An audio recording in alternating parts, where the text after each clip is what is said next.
Now, for our next guest speaker, who is the first elected representative to speak today, Ross Greer. Put your hands together for Ross Greer. He is the MSP for the West of Scotland region and a leading in the Green Party's independence campaign for his work. Ross is actually the youngest ever MSP. Thank you so much, Ross. Please take it away. Thank you, Eunice, and thank you all so much for coming today. I don't know about you folks, I think our opponents are a wee bit obsessed. They can't stop talking about independence. They can't stop talking about us. And do you know why I think they're obsessed? I think they're obsessed because they're afraid. They are afraid because we believe in Scotland. Because we believe that this can be a fairer country, a greener country, a more democratic country. We believe that in one of the richest countries on earth, no child should live in poverty.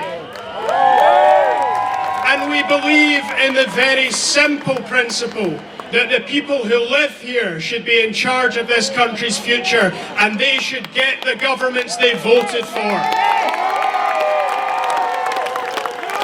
Our opponents are afraid of all that because they don't have an alternative. They think this is as good as it gets.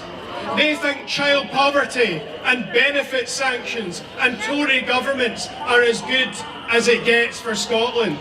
They think that the choice should be between the cruelty of the Tories and a Labour opposition who don't believe in any change at all. That's not what we believe. We believe that another Scotland is possible, that a better, a fairer, a greener Scotland is possible. And it is the people who will deliver that. And we certainly believe that our country could do so much better, that we deserve better than a government that is continuing to arm the state of Israel while it commits a genocide in Palestine. Please give it up for the Palestine Solidarity Bloc who are marching with us today. And say it with me, ceasefire now! Ceasefire now! Ceasefire now! Friends, beware our opponents trying to divide us. Their latest attempt at division is to try and pretend that there's a story in the SNP telling you to vote for them and the Greens telling you to vote for us. Shock! Two different political parties think that you should vote for them. We do, because we have different visions for this country, but the one thing that we are united on, that all of us here are united on, is that it should be for the people of this country to decide its future, and that we can do so much better than what Westminster offers us right now.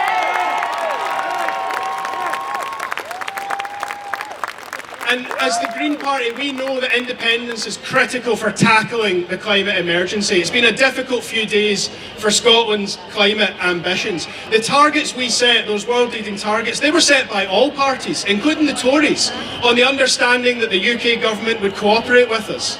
But they've not. They've ditched their own climate action and they've cut Scotland's infrastructure budget by £500 million this year alone. That's why on Thursday the Scottish Government announced a massive new package of climate action to get us back on track, to play this country's full role in tackling that global crisis and to protect our world-famous natural environment here in Scotland.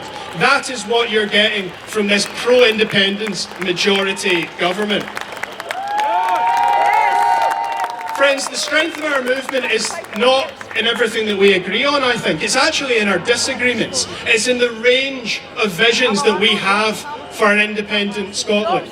We are united in the belief that it is the people who live here who should make that decision. But we all have a different vision for what that should look like, and we simply want to live in a democracy that allows us to make that choice. The Scottish Greens are proud to play our part in this movement. We are proud to march and campaign with you, and I am more confident now than I have ever been that we are marching towards the day where Scotland's future is in Scotland's hands. Thank you all so much for coming.